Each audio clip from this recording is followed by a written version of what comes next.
사무엘하 8장입니다. 9절에서 18절까지. 사무엘하 8장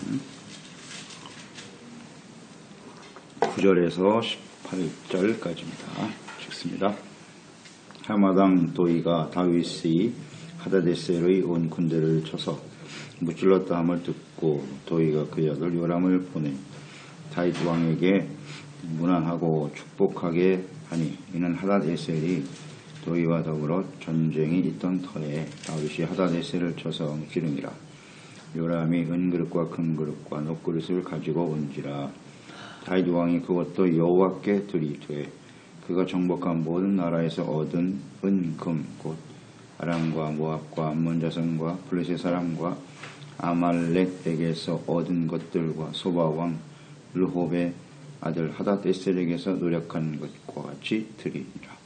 다윗이 소금 골짜기에서 에돔 사람 18,000명을 쳐 죽이고 돌아와서 명성을 떨치니라.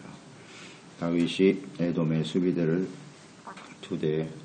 온 에돔의 수비대를 두니 에돔 사람이 다 다윗의 종이 되니라.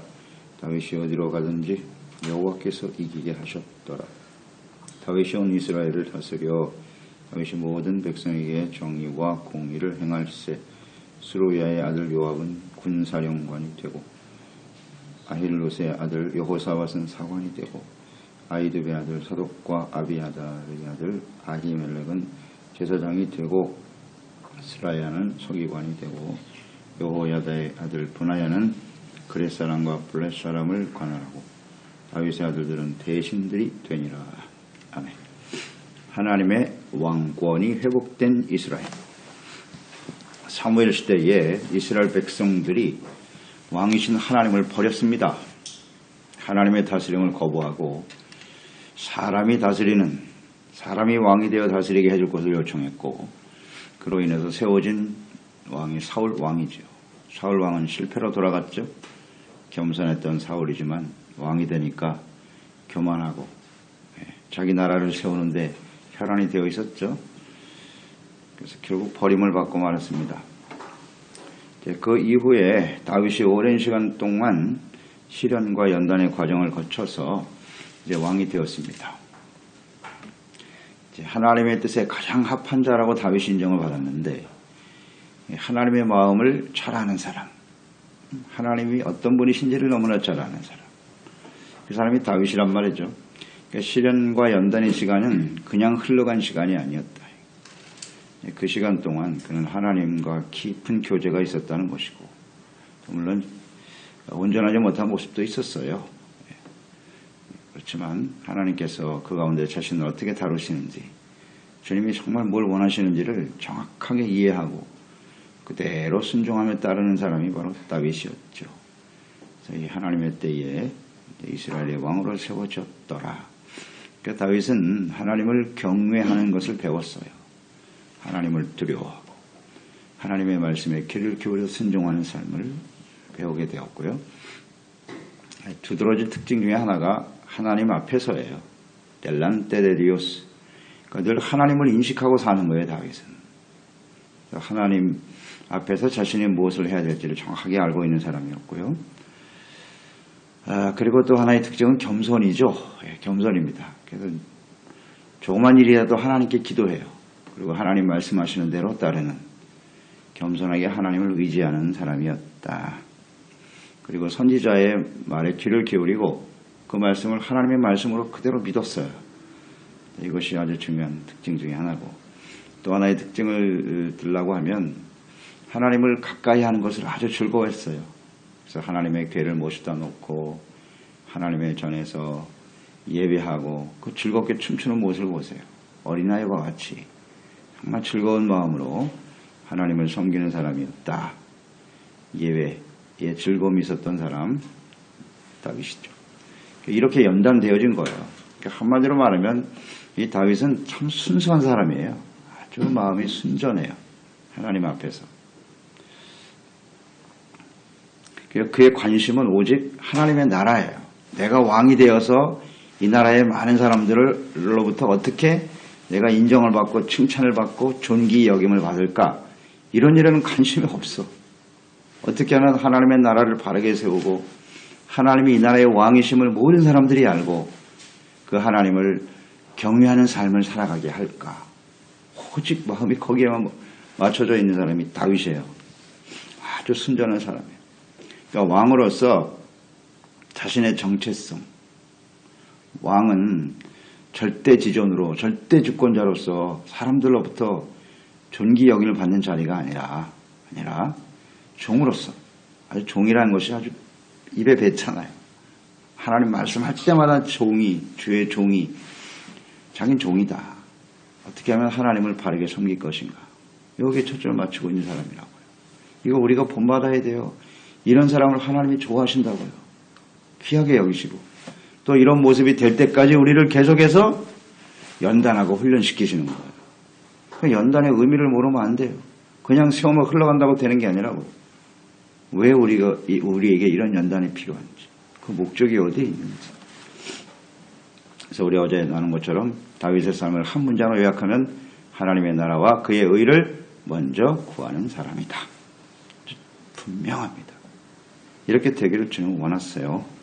이렇게 되니까 하나님이 다윗과 함께 하셔서 가는 곳마다 승승장구하며 주변의 모든 나라들이 두려워하며 복종하고 초공을 바치게 되죠.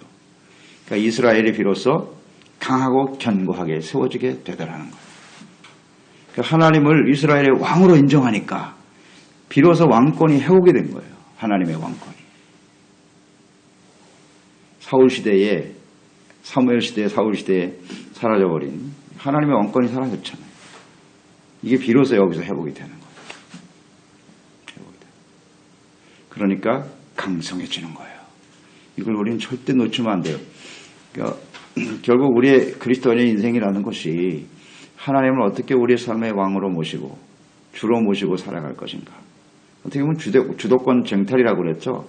왕이신 하나님을 밀어내고 자신이 주인으로 타려고 하는, 자신이 왕로로 타려고 하는 이 싸움이라고요. 결국 간단해요. 우리가 하나님을 우리의 삶의 왕으로 주인으로 인정하고 그 주님을 섬기는 것이 가장 큰 즐거움이고 기쁨이 되고 주님의 뜻을 따라 살아가는 이 삶이 우리의 삶의 우선순위가 된다는 말이죠. 우리의 삶은 이렇게 다윗 시대처럼 강성해질 수가 있는 것입니다. 주변 나라들과의 전쟁 묵상했듯이 이것은 여호수아 시대에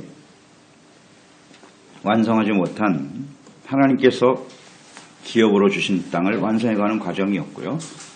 또 하나의 의미는 주변 나라들, 이스라엘을 끊임없이 괴롭혔던 그 주변의 대적들에 대한 하나님의 심판의 성격이다. 이렇게 보면 되죠. 자신이 왕이 돼서 영토를 확장시키고 자신의 영광을 나타내려고 하는 그런 싸움이 아니에요. 하나님의 정해주신 나라, 그동안 다스리지 못했고 완성하지 못했던 싸움을 계속하고 있는 거죠. 9절로 12절에 보면 하마당 도이가 아들을 보내서 다윗에게 예물을 바치는 모습이 나옵니다. 다윗이 하맛의 대적인 하다데셀을 대신 물리쳐 준 거죠.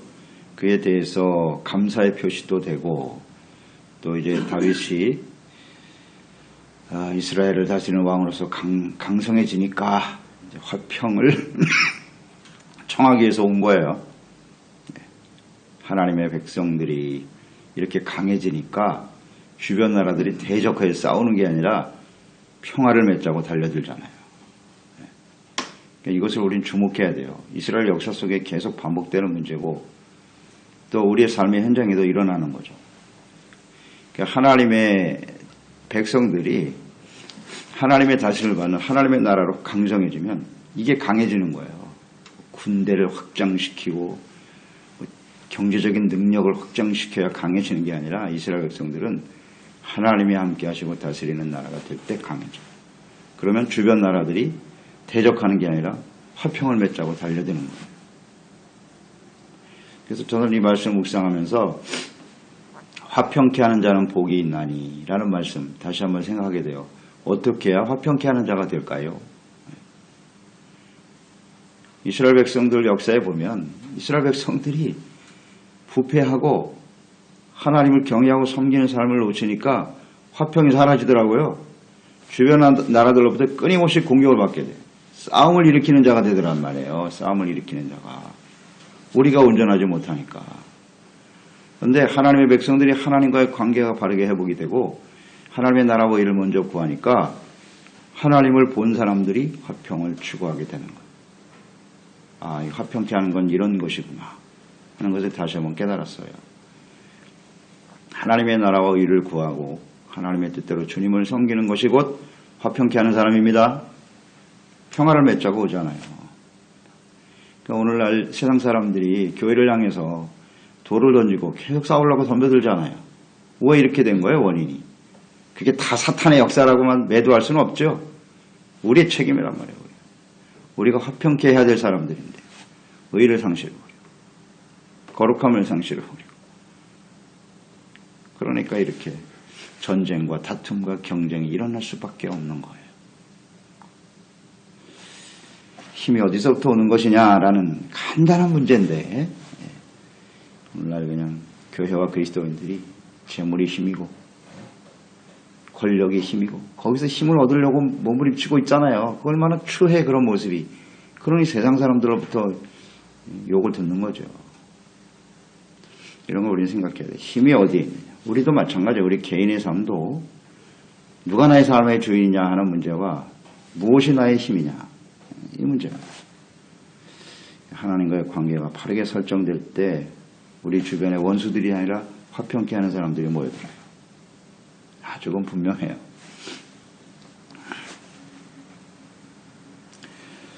그리고 다윗이 이들과의 싸움에서 가져온 전리품 혹은 그들이 스스로 가져온 은금을 어떻게 처리했다고요? 모두 여호와께 드렸다. 이렇게 돼 있네요. 이게 다윗이에요. 이런 걸 우리 배워야 되는 거예요. 그러니까 하나님께 전리품을 그대로 다 갖다 바쳤다는 거거든요. 하나님께 여호와께 드리되. 자, 이건 무슨 의미예요? 자신의 힘으로 승리한 것이 아니라 하나님께서 하신 일이다 라는 것을 인정하는 거예요. 인정하는 것. 전쟁에서 승리하여 얻은 전리품을 자신이 취하는 것은 전혀 이상한 일이 아니에요. 그렇잖아요. 목숨 걸고 나가 싸워 또 열심히 세상에서 수고하고 얻은 것 자기의 것으로 취한다고 해서 하나님이 잘못했다고 하시지 않습니다. 그런데 문제는 다윗은 이것을 온전히 하나님께 바쳤다는 거예요. 이게 참 소중하네요. 그러니까 하나님께 영광을 돌리는 모습이죠. 잘 보세요. 이걸 주목해야 돼요. 이 단어들을 잘 주목하셔야 돼요. 하나님이 이기게 하셨다. 승리의 원인은 하나님이시다. 그리고 승리하면 영광이 따라오는데 그 영광은 다 하나님이 받으셔야 한다. 이 전리품을 하나님께 드리는 의미란 말이에요. 영광을 하나님께 돌렸고 그 다음에 자신의 유익이나 영광을 전혀 구하지 않았다. 그러니까 이런 거죠. 승리와 영광을 받으실 분은 오직 하나님이시다 라는 고백이고요. 그 다음에 재물의 주인은 누구시다? 하나님이시다. 이걸 인정하는 거예요. 증거하는 일. 이것이 곧 뭐다? 하나님께 드리는 헌신. 그러니까 헌금이라는 것이 그냥 하나의 종교 행위로 행위의 일부로 해도 되고 안 해도 되는 게 아니고요. 하나님께 드리고자 하는 이 마음이 무엇을 내포하고 있는가? 이게 중요한 거예요. 본질이 뭐예요? 하나님께 우리가 헌금을 드리고 우리의 삶을 하나님께 드린다는 게 무엇을 의미하는 거냐? 그저 그냥 세속적인 생각으로 말이죠. 그런 게 기복신앙이지. 내가 하나님께 이렇게 드렸으니까 하나님은 나에게는 얼마를 주시겠지. 대가를 바라는 그건 헌신이 아니에요. 그런 헌신은 하나님이 절대 기뻐하지 않습니다. 다윗의 마음을 보세요. 주님, 저의 모든 삶은 주님의 것이에요. 나에게 하나님께서 승리하고 이 삶을 이렇게 성공적으로 살아갈 수 있게 하셨죠? 영광 받으세요. 이게 헌금이라고요.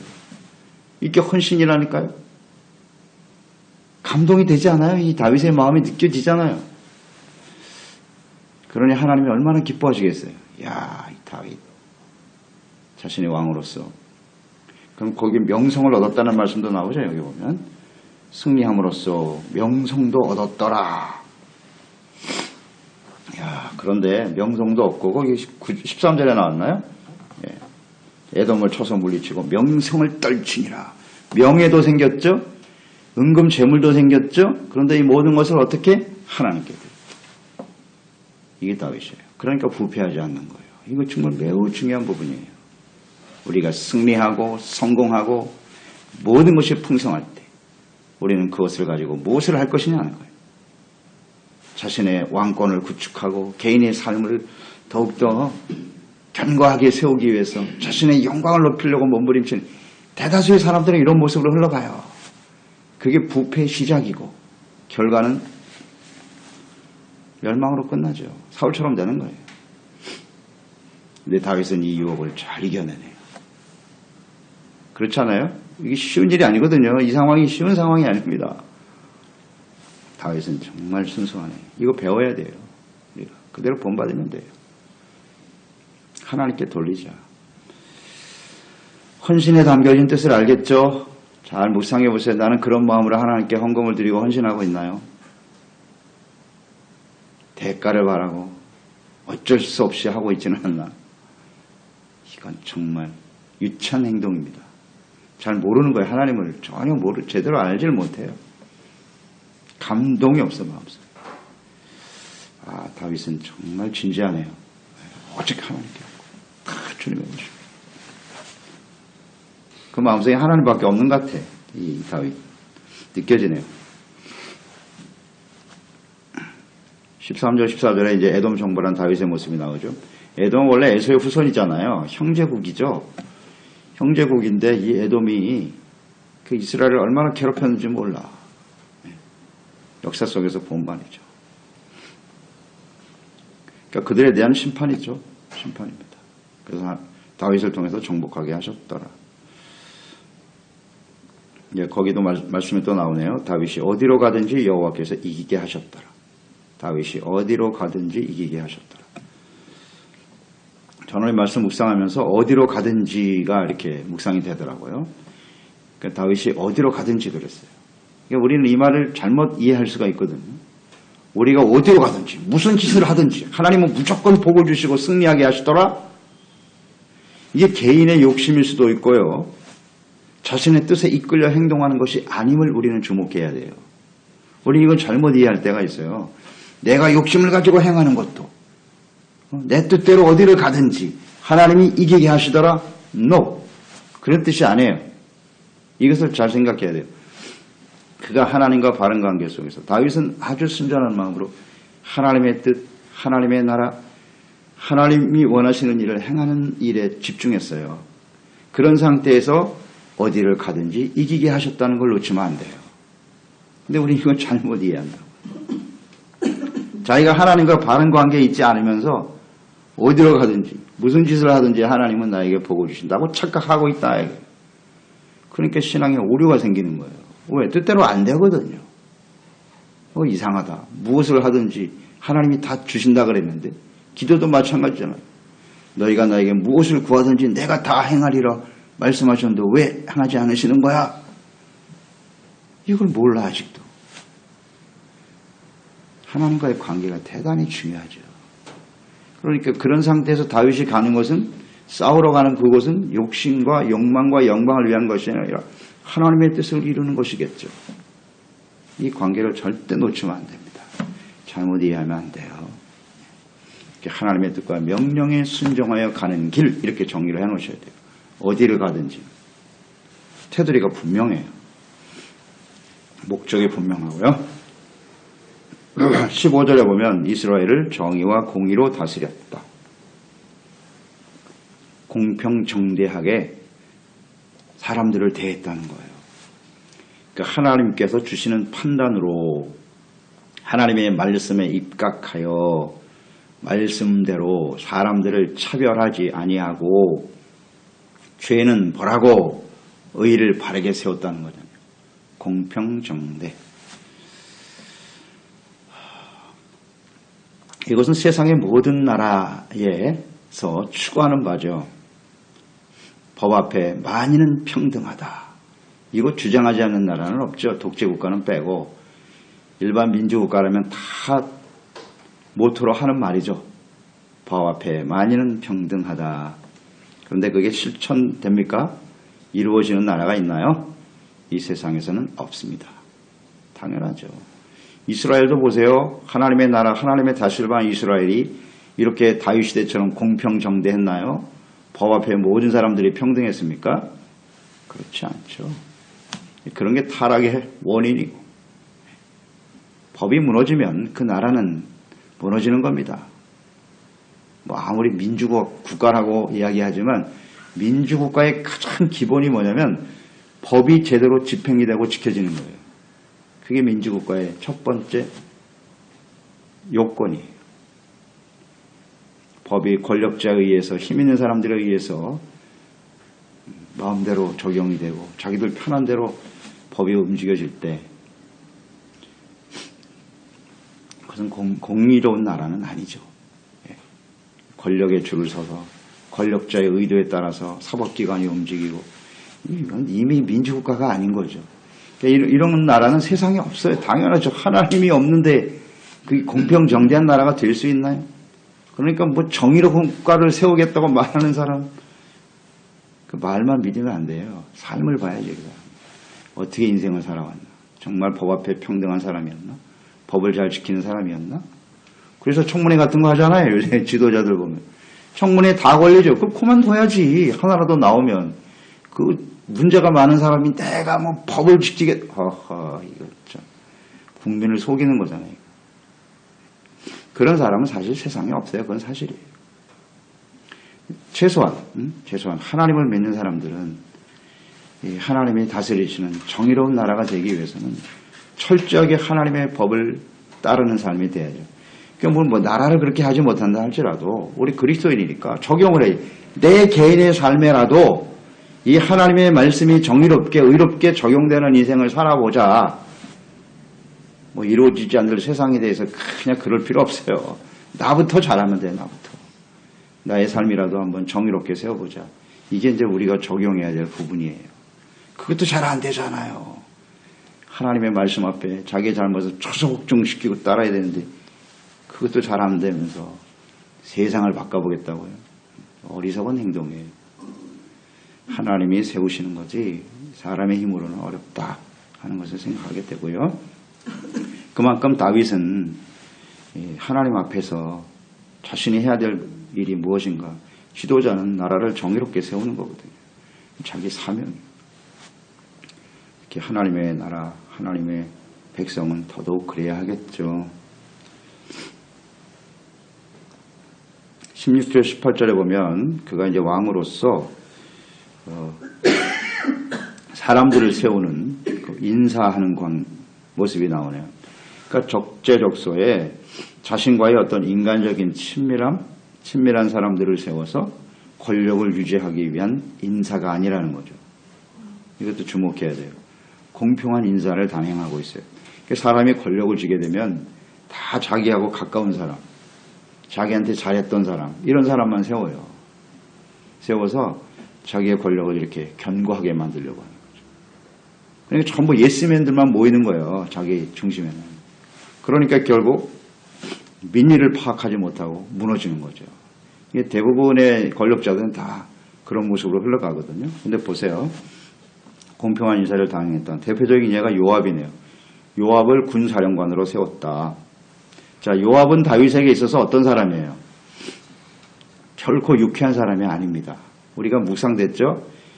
유다의 왕, 헤브론에서 왕으로 있을 때 이스라엘을 주도하려고 했던 아브넬이 이스보셋과의 관계가 틀어지는 바람에 이제 이 나라를 유다에게 돌려야 되겠다. 다윗에게. 그리고 그 아브넬 장관이 내려오잖아요. 내려와서 자 이제 당신이 이 나라의 왕이 되세요. 그리고 내려왔잖아요. 근데 이것을 개인적인 감정 때문에 아브넬과 요압이 싸우다가 동생 아사엘이 죽었잖아요. 아브넬에 의해서. 그때 원한을 가졌죠. 요압이. 아브넬 두고 보자. 그런데 이 아브넬과 다윗이 화친을 하네. 그것을 죽이지 않고 그대로 돌려보낸 거예요. 그 다윗의 결정이 돼서 이 요압이 화를 냈어요. 분을 내고 쫓아가서 화평하여 화친 조약을 맺고 돌아가는 아브넬을 다윗이 불러들인 것처럼 해서 죽여버리잖아요. 이것 때문에 다윗이 얼마나 난감했는지 몰라요. 그러면서 그가 탄식했죠. 야, 내가 아직 힘이 약해서 저 요압을 내가 통제를 할 수가 없다. 이거 왕 말을 안 들어. 탄식했어요. 이 다윗이. 내가 지금 힘이 없으니까 내가 군대 장관이라고 하면서 나를 이렇게 무시하는구나. 결코 유쾌한 사람이 아니에요. 요압은. 다윗의 말을 잘 안 들어. 그런 사람 군사장관으로 세우고 싶겠어요? 솔직히? 이제 힘이 생겼잖아요. 이스라엘 전체 왕이 됐고 명성을 얻고 힘도 있어요. 얼마든지 요압 목 잘라버릴 수 있어요. 저는 그렇게 묵상해요. 내가 만약에 인간적으로 생각한다면 이런 사람 군대 그때 다윗 주변에는요 군사들이 많았습니다. 용사들이 얼마든지 최고시킬 수 있어요. 그런데 군사령관 세우는 거 보세요. 군인으로서의 역할을 잘할 수 있기 때문에 싸움은 잘하거든요. 나라를 위해서 충성하는 모습이 있으니까 세우잖아요. 개인의 호불호와 상관없이 어떻게 하면 하나님의 나라를 바르게 세울 수 있어요. 이게 이 인사에 나타난 다윗의 마음이에요. 그러니까 하나님께서 참 이 사람은 의로운 사람이구나 하는 것을 인정하게 되는 거예요. 그래서 우리가 지도자의 위치에 있게 될 수도 있고 아니면 또 어떤 직임을 맡아서 일하는 사람들일 수 있을 텐데 이렇게 좀 필요한 사람들, 필요한 적재적소에 온전한 사람들과 함께 내가 좋아하는 사람들하고만 일하지 말고 나에게 잘해주는 사람만 인정해주지 말고 그 사람이 은사가 있고 또 그 일에 잘할 수 있는 사람이라면 그 사람을 인정해주고 함께 초점은 어디냐? 하나님의 나라예요. 자기 나라를 세우는 게 아니잖아요. 하나님의 나라를 세우는 일에 필요한 사람이라면 좀 껄끄러운 사람이라고 해도 세워서 함께 가는 이것이 필요하죠. 우리 교회라는 것이 하나님의 나라 공동체 아닙니까? 그러니까 우리가 좋아하는 사람, 내가 원하는 사람들만 모여 있는 건 아니거든요. 좀 우리가 관계가 온전치 못해도 서로 이해하고 용납하고 상대를 좀 존중하면서 그 일을 잘할 수 있다면 인정해 주는 거예요. 직임과 은사, 직무와 임무 이것을 서로 인정하면서 함께 세워가는 그러니까 나의 기분이 중요한 게 아니에요. 나의 감정이 중요한 게 아니에요. 하나님의 어떻게 하면 하나님의 나라를 바르게 세울 것인가. 여기에 초점을 두고 쓰임받는 종들이 되어야 하겠습니다. 하나님 아버지, 오늘도 이 다윗의 모습을 보면서 그가 왕이 되어 행하는 모든 일은 정말 하나님이 기뻐하시는 모습이네요. 하나님이 이래서 다윗을 좋아하시는구나. 이 다윗의 삶을 우리의 롤 모델로 삼고 하나님의 마음에 합한 자로 살아간다면 우리도 다윗 시대에 누렸던 놀라운 승리와 영광 하나님께 돌리며 쓰임받는 인생이 되겠죠. 이것을 또 지혜로 얻게 하시고 교훈을 받게 하심을 감사합니다. 한마디로 다윗은 하나님을 왕으로 인정했고 온전히 순종하고 하나님의 말씀과 주님의 뜻대로 공의로 행하는 자신의 나라가 아닌 하나님의 나라를 바르게 세우는 일에 정말 최선을 다하고 초점을 두었던 사람이네요. 우리도 사람들과의 관계 속에서 인생을 살아가면서 나의 주어진 인생을 어떻게 세울 것인가. 세상에 많은 유혹도 있습니다만 하나님을 나의 삶의 왕으로 주인으로 인정하고요. 그 말씀에 귀를 기울이고 말씀대로 순종함에 따르는 우리 삶이 되게 하시고 다른 사람들을 자꾸 정의의 잣대로 평가하고 비판하는 인생이 아니라 나 자신을 하나님의 말씀의 법대로 공의로 의로 바르게 세워갈 줄 아는 겸손하고 진실한 하나님의 종들이 될 수 있게 도와주시고 우리 개인, 가정 또 우리 교회가 모두 힘을 합쳐서 하나님의 나라를 바르게 세워가는 일에 마음을 같이 할 수 있도록 은혜를 베풀어 주옵소서. 예수님의 이름으로 기도드리옵나이다. 아멘. 사무엘하 8장입니다. 9절에서 18절까지. 사무엘하 8장 9절에서 18절까지입니다. 읽습니다. 하마당 도이가 다윗의 하다데셀의 온 군대를 쳐서 무찔렀다 함을 듣고 도이가 그의 아들 요람을 보내 다윗 왕에게 문안하고 축복하게 하니 이는 하다데셀이 도이와 더불어 전쟁이 있던 터에 다윗이 하다데셀을 쳐서 무찌름이라. 요람이 은그릇과 금그릇과 녹그릇을 가지고 온지라. 다윗 왕이 그것도 여호와께 드리되 그가 정복한 모든 나라에서 얻은 은, 금, 곧 아람과 모압과 암몬 자손과 블레셋 사람과 아말렉에게서 얻은 것들과 소바왕 르홉의 아들 하닷에셀에게서 노력한 것과 같이 드리니라. 다윗이 소금 골짜기에서 에돔 사람 18,000명을 쳐 죽이고 돌아와서 명성을 떨치니라. 다윗이 에돔의 수비대를 온 에돔의 수비대를 두니 에돔 사람이 다 다윗의 종이 되니라. 다윗이 어디로 가든지 여호와께서 이기게 하셨더라. 다윗이 온 이스라엘을 다스려 다윗이 모든 백성에게 정의와 공의를 행할세. 스루야의